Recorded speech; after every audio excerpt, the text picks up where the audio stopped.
Dear students, how are you? I hope all of you are keeping fine. Okay? Today we are going to discuss a new unit under the title Live and Let Live. പ്രിയപ്പെട്ട വിദ്യാർത്ഥികളെ, ഇന്ന് നമ്മൾ ചർച്ച ചെയ്യാൻ ആഗ്രഹിക്കുന്നത് unit 4 ആണ്. 4ാമത്തെ യൂണിറ്റിൻ്റെ പേര് ലിവ് ആൻഡ് ലെറ്റ് ലിവ് എന്നാണ്. ജീവിക്കൂ, ജീവിക്കാൻ അനുവദിക്കൂ.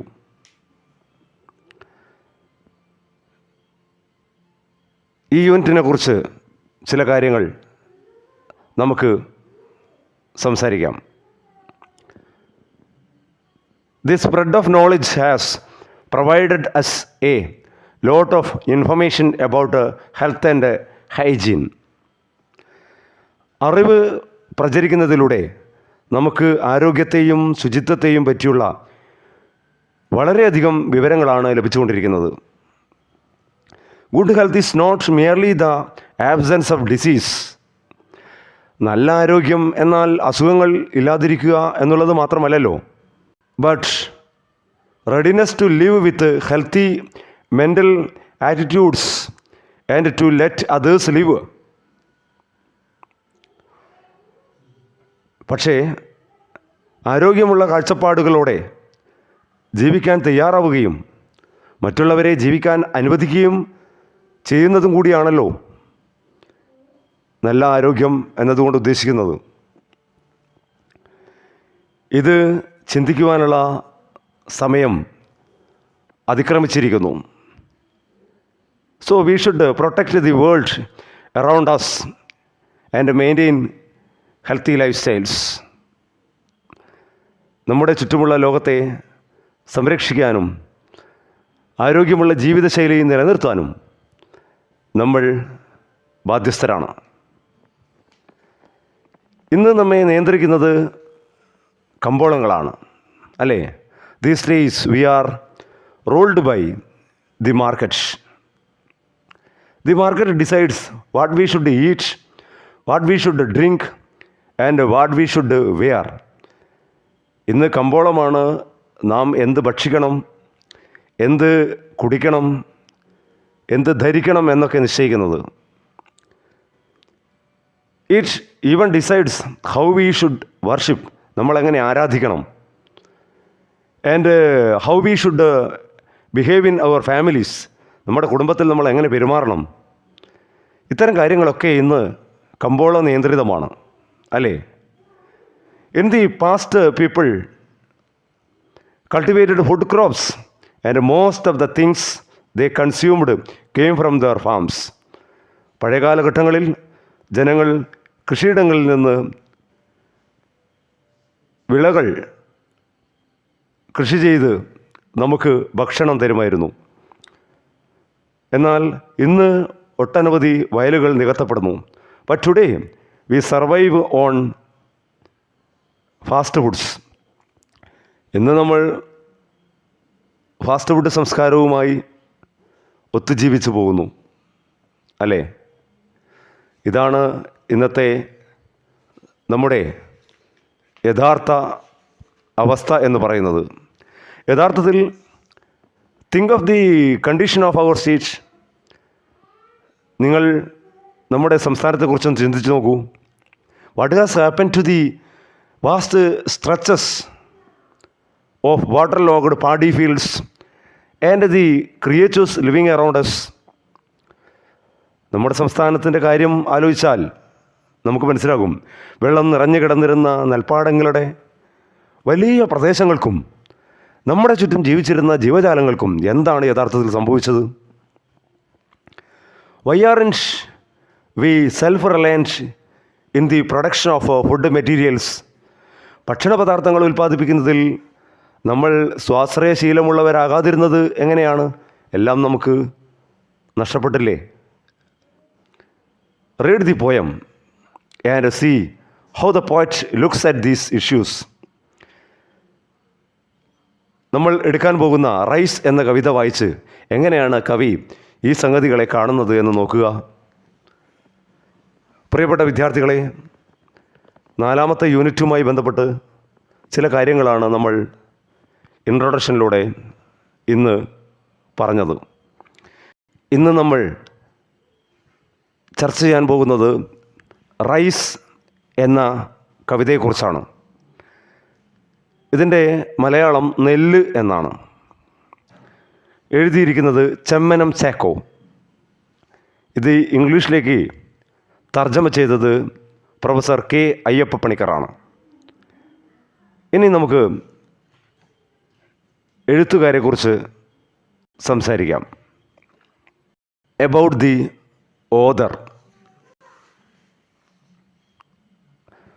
Professor Chemmanam Chacko was born in 1926 at Mulagulam in the Eastwell, Travancore. He is a popular poet in Malayalam.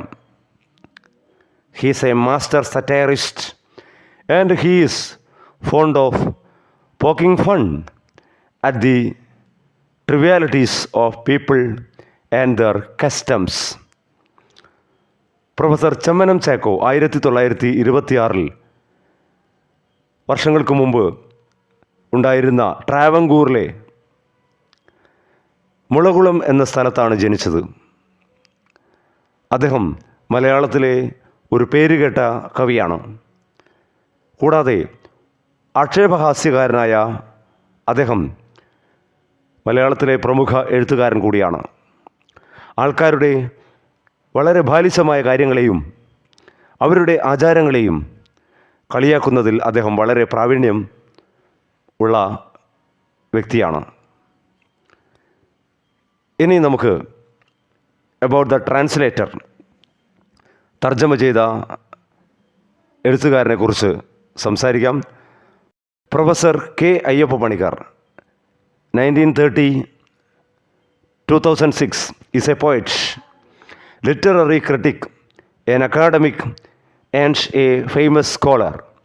He is a pioneer of modernism in Malayalam poetry, and his book Kurukshetram is a turning point.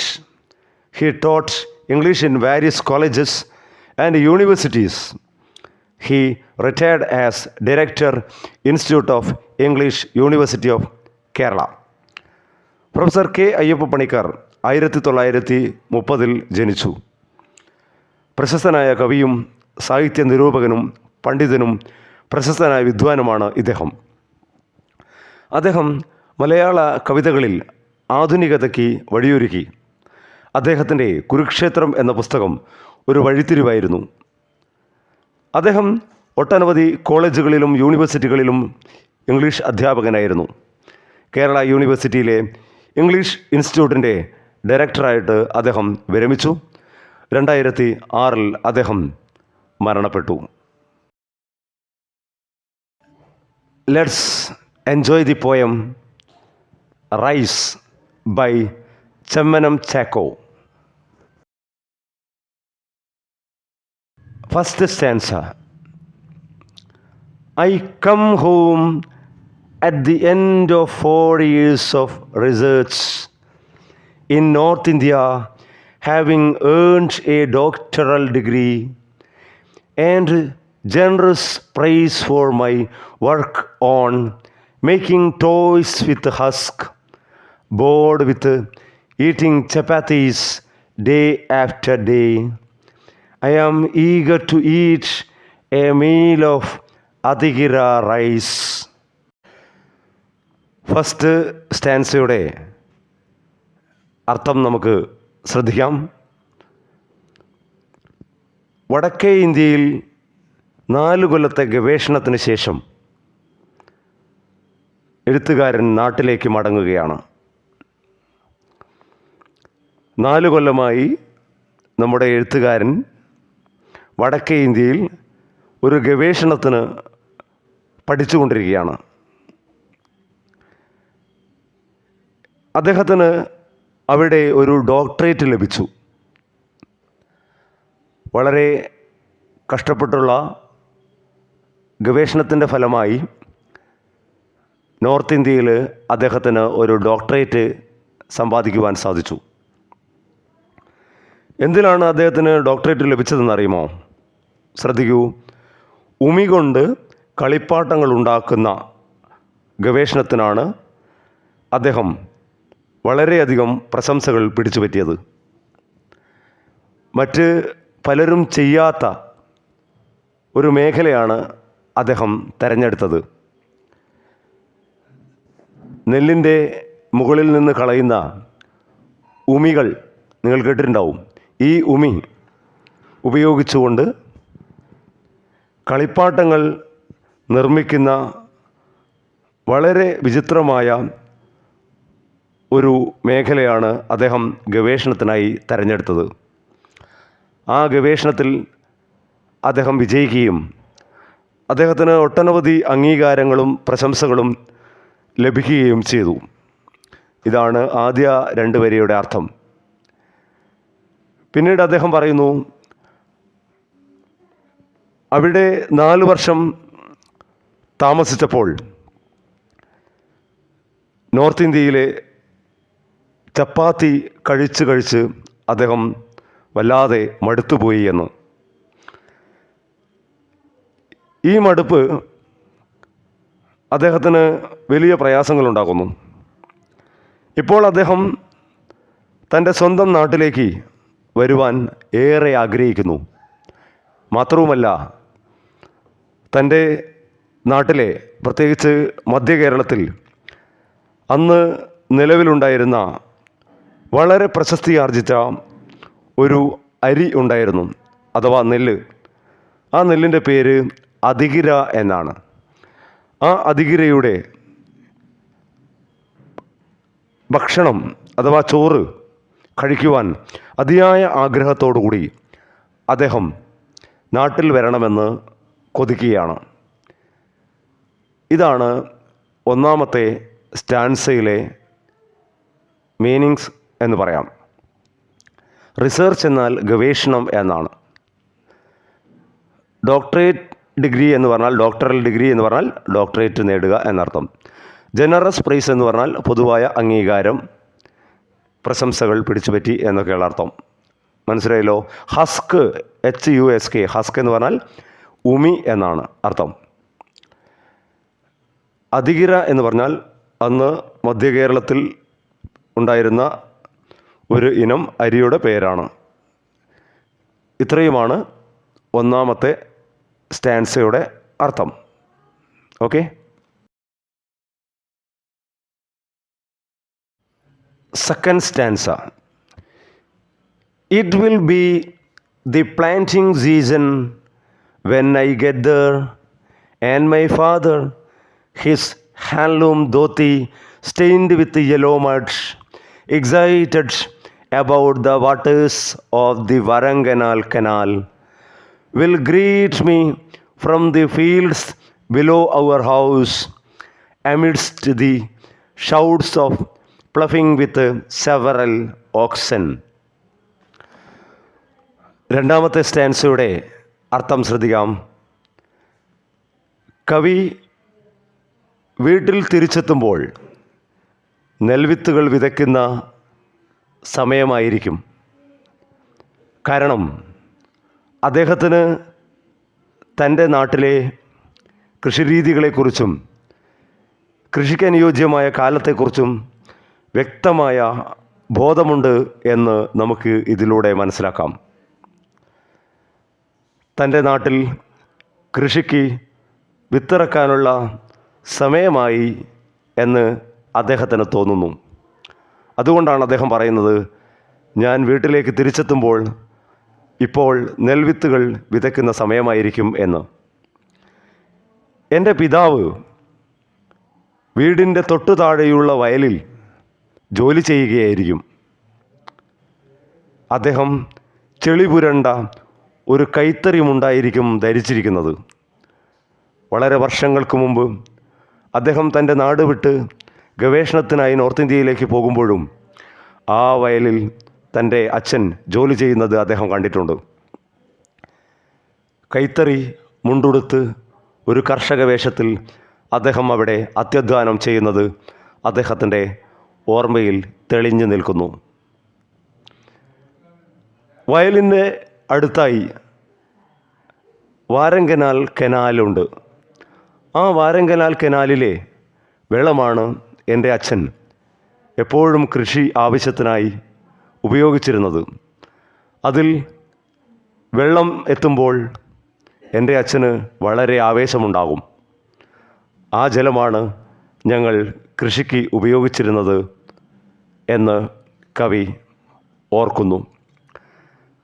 കാളകളെ ഒരുമിച്ച് പൂട്ടി ഒച്ച വെച്ച് ഉഴുതുന്നതിനിടയിൽ അദ്ദേഹം എന്നെ സ്വാഗതം ചെയ്യില്ലേ? തീർച്ചയായും ചെയ്യും. ഞാൻ എൻ്റെ നാട്ടിലെത്തി ആ വയൽവരമ്പിലൂടെ നടന്നു വരുമ്പോൾ എൻ്റെ അച്ഛൻ ആ വയലിൽ കാളകളെ ഉപയോഗിച്ച് നിലം ഉഴുതുമറിക്കുന്നത് ഒരു നല്ല കാഴ്ചയായിരിക്കും. അതിനിടയിൽ അദ്ദേഹം എന്നെ കാണുകയും എന്നെ സ്വാഗതം ചെയ്യുകയും ചെയ്യുമെന്ന് ഞാൻ ആഗ്രഹിക്കുന്നു അഥവാ വിശ്വസിക്കുന്നു. ഈ സ്റ്റാൻസയിലെ പ്രധാനപ്പെട്ട വാക്കുകൾ: പ്ലാന്റിംഗ് അർത്ഥം തൈകൾ നടുക എന്നാണ് അർത്ഥം. ഹാൻഡ്ലൂം ധോത്തി അർത്ഥം കൈത്തറിമുണ്ട്. മഡ് ചെളിയാണ്. ഗ്രീറ്റ് അർത്ഥം സ്വാഗതം ചെയ്യുക, വരവേൽക്കുക എന്നൊക്കെ അർത്ഥം. പ്ലഫിംഗ് ഉഴുതുമറിക്കുക. ഓക്സൻ കാളകൾ. ഈ സ്റ്റാൻസയുടെ അർത്ഥം മനസ്സിലായി കാണുമെന്ന് വിശ്വസിക്കുന്നു. Third stanza. The oxen will stop when they see me walking with my suitcase and my father, without smiling, the smile slowly forming on his lips, will call from the fields, and when did you start from there? മൂന്നാമത്തെ സ്റ്റാൻസയുടെ മലയാളം ശ്രദ്ധിക്കുക.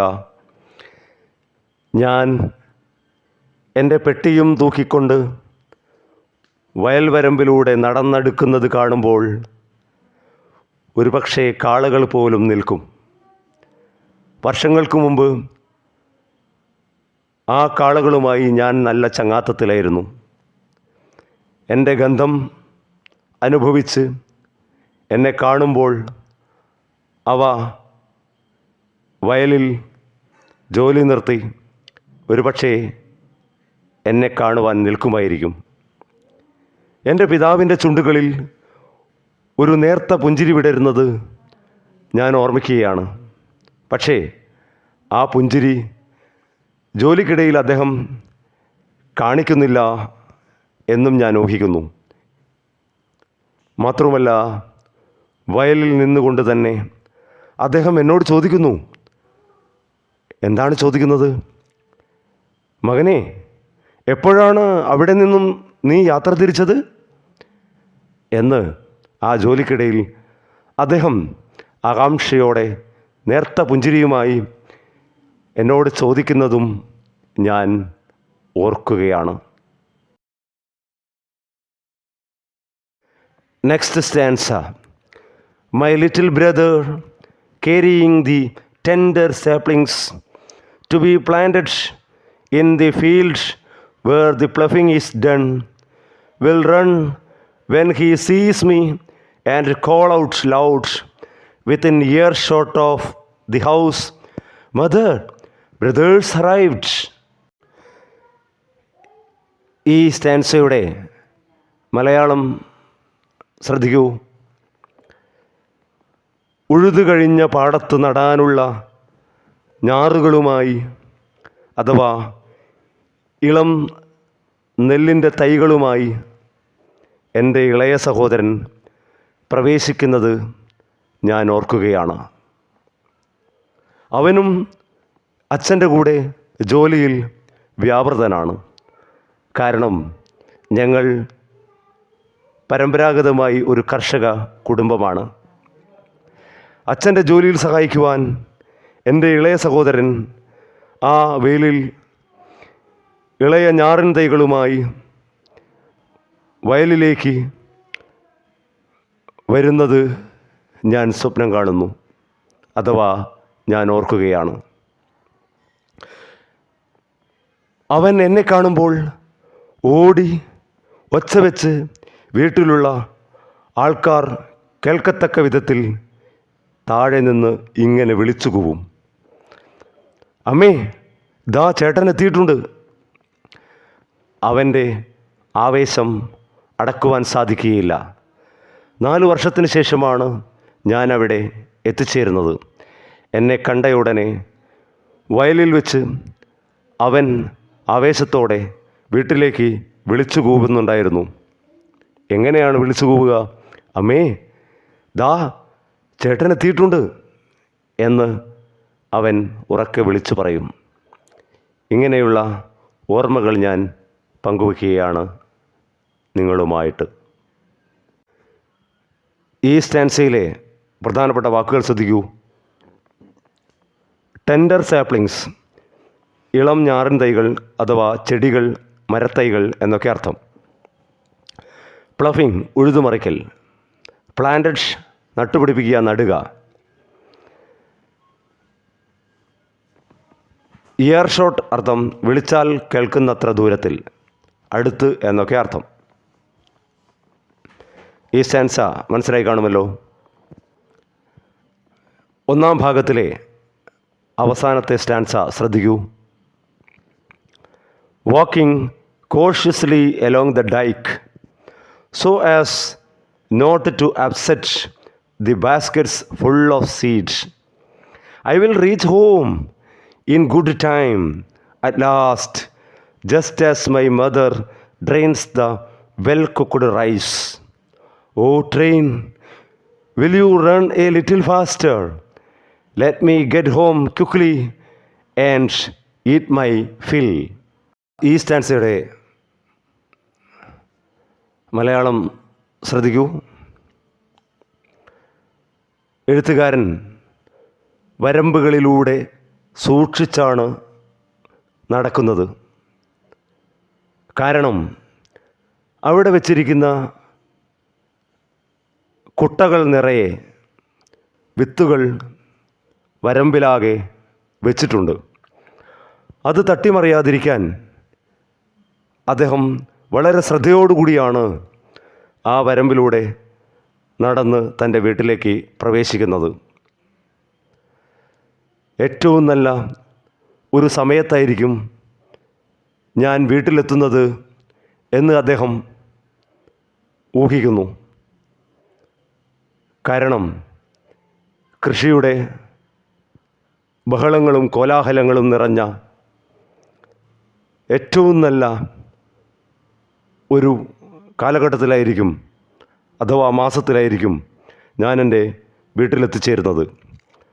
പച്ചപ്പ് നിറഞ്ഞ പാടങ്ങളും പ്രകൃതിയും ഉഴവ് കാളകളും ജോലി ചെയ്യുന്ന ജോലിക്കാരും എല്ലാവരും ചേർന്ന ആ സുന്ദരമായ എൻ്റെ ഗ്രാമം കാണുവാൻ കവി ഏറെ കൊതിക്കുന്നു.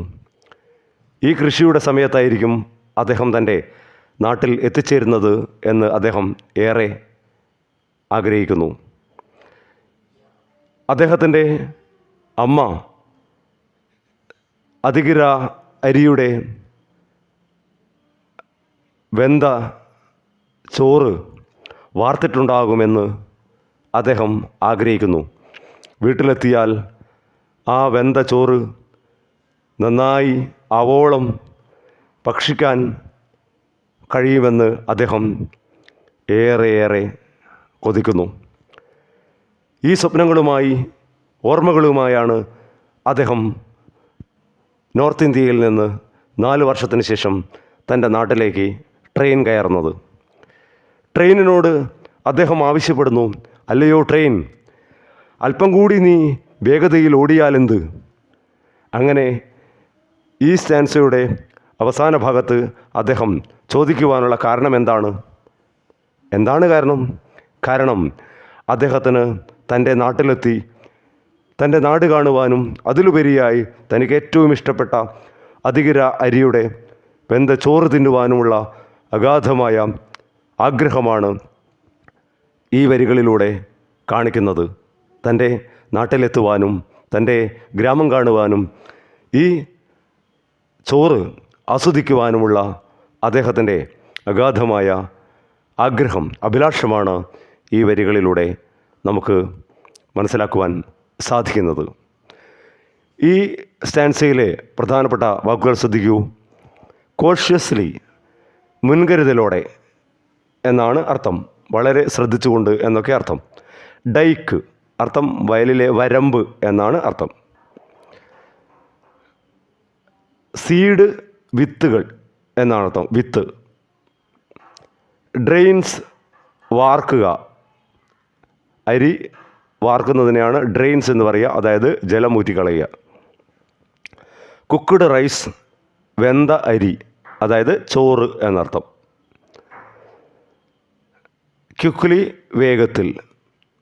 ഇത്രയുമാണ് ഈ ഒന്നാം ഭാഗത്തെ അവസാന സ്റ്റാൻസയിലെ പ്രധാനപ്പെട്ട വാക്കുകൾ.